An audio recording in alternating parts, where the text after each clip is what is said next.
காதல் கணவனுக்கு உரிமை. காமத்திலுக்கு வைத்தாதல் முறைகளை அனுபவிக்கலாம். அவர்களுக்கு பெண்ணின் கருத்துக்களை பகிர்ந்து கொள்ளலாம். மேலும் தனக்கேற்ற வேலைகளை சமமாக பகிர்வார்கள். ஆனால் பார்க்கப்பட்ட கணவனுக்கு மரியாதை மற்றும் கட்டுப்பாடுகள் இருந்தாலேயே உரிமைகள் குறைவாகவே இருக்கும். மாமியாரின் கட்டுப்பாடுகளுக்கு அடியில் வாழ வேண்டியிருக்கிறது. உள்ளுறவுகள், சந்தோஷங்களின் வேறுபாடு சிறந்த காதலில் உள்ள உறவின் போலவே செயல்படுகிறது. காதல் கணவனுக்கும் வீட்டில் பார்த்து திருமணம் முடித்து வைக்கும் கணவனுக்கும் உள்ள வேறுபாடுகள். 1. முதலில் தன் காதல் கணவனை வாடா போடா என்று பெயர் சொல்லி உரிமையோடோ அல்லது கோபத்தோடோ ஒரு பெண்ணால் அழைக்க முடியும். 2. பெற்றோர் பார்த்து முடித்து வைத்து கணவனுக்கு வாங்க போங்க என்று மிகுந்த பணிவுடனும் மரியாதையுடனும் அழைக்க வேண்டும். மீறினால் தன் மாமியாரிடம் இருந்து ஆம்புளைக்கு மரியாதை கொடுக்க உன் வீட்டில் கற்றுத்தரவில்லையா என்று பெண்ணின் வீட்டை சண்டைக்கு இழுப்பார்கள். 3. தனக்கு பிடித்த காதல் கணவனோடு இருக்கும்போது வீட்டின் அனைத்து வேலைகளும் பகிரப்படும். காதல் கணவன் காலையில் வாசலில் தண்ணீர் தெளித்து விட்டால் அவள் கோலம் போடுவாள். அவன் காய்கறி நறுக்கி கொடுப்பான், இவள் சமையல் செய்வாள், வெங்காயம் உரித்து தருவான். 4. ஆனால் இங்கு ஒன்றும் கிடையாது. கணவர் பேப்பர் மட்டும் படிப்பார். மேலும் பெற்றோர் பார்த்து முடித்து வைத்து கணவனை செய்ய சொல்ல முடியாது. மீறினால் ஒரு கணவனை இதெல்லாம் செய்ய சொல்லலாம் என்று மாமியாரிடமிருந்து அதிவேகமாக வார்த்தைகள் வரும். 5. காதல் கணவர்கள் பால் வாங்குவதிலிருந்து ஏன் தேநீர் கூட போட்டு தருவார்கள். ஆனால் இங்கு அந்த பெண்ணை அனைவருக்கும் தேநீர் போட்டு கொடுக்க முதல் கடமையாக இருக்கும். ஒவ்வொரு நபருக்கும் சர்க்கரையின் அளவு முதல் பார்த்து பார்த்து போட்டு கொடுக்க வேண்டும். 6. காதல் கணவன் காய்கறிகள், இதர மளிகை பொருள்கள் அவனே வாங்கி வைத்து விடுவான். ஆனால் இங்கு இவளே அனைத்திற்கும் செல்ல வேண்டும். அதற்கு வரவு செலவு கணக்கு தன் மாமியாரிடம் கூறியாக வேண்டும். 6. காதல் கணவனிடம் தன் முழு கருத்துக்களையும் ஒரு பெண்ணால் பகிர்ந்து கொள்ள முடியும். ஆனால் இங்கு மாமியாரை மீறிதான் கூறும் நிலை ஏற்படும். அதுவும் அவள் கூறியதை அவன் மூலம் மாமியாருக்கு செய்திகள் போய்விடும். எனக்கு தெரியாமல் என் மகனிடம் 1க்கு 2ஆக போட்டுக் கொடுக்கிறாயா என்று மருமகளை கடிந்து கொள்ளவார்கள். 7. காதல் கணவனால் சுயமாக முடிவு எடுக்கும் திறன் இருக்கும். வேண்டிய முடிவுகளை அவனும் அவளும் கலந்து ஆலோசிக்க முடியும். ஆனால் 8.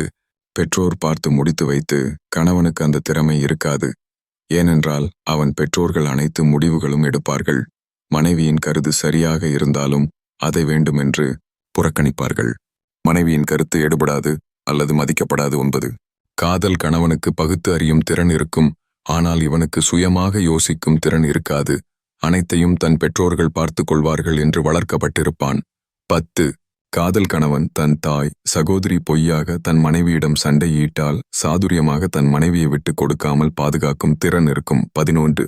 ஆனால் இவன் எப்போதும் அம்மா பிள்ளையாக இருப்பான். மனைவி தவறே செய்யாவிட்டாலும் எங்க அம்மா சொல்லுக்கு எதிர் சொல்லாமல் கேட்க வேண்டும் என்று மனைவியிடம் ஆணையிடுவான். 12. காதல் கணவன் வேலை முடிந்து தாமதமாக வந்தாலும் குழந்தைகள் கவனித்து அனைத்து வேலைகளையும் முடித்து களைப்பில் பெண் உறங்க முடியும். காதல் கணவனால் எந்த பிரச்சனையும் வராது. 13.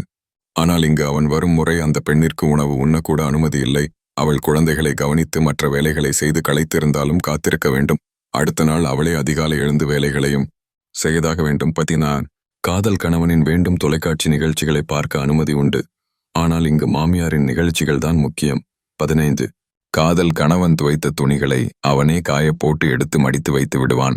ஆனால் இங்கு படுத்த படுக்கை முதல் துணி துவைத்து மடித்து அனைத்து வேலைகளையும் சேர்த்து இவளே பார்க்க வேண்டும். 16. காதல் கணவனின் மனைவி நினைத்த நேரம் அவள் அம்மா வீட்டிற்கு செல்ல அனுமதி உண்டு. வேண்டிய நாட்கள் தங்கிக் கொள்ளவும் உரிமை உண்டு. அவனே எந்த எதிர்பார்ப்பும் இல்லாமல் அவள் அம்மா வீட்டில் இறக்கி விடுவான். 17. ஆனால் இங்கு பெற்றோர் பார்த்து முடித்து வைத்து கணவன் வீட்டில் முற்றிலும் மறுக்கப்படும்.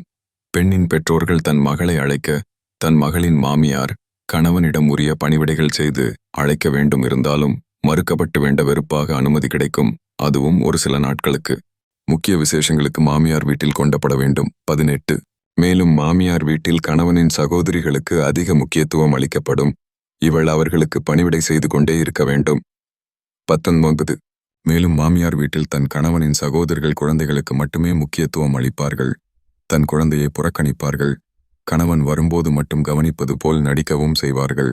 இதை இந்த முட்டாள் கணவனால் எப்போதும் உணர்ந்து கொள்ள முடியாது.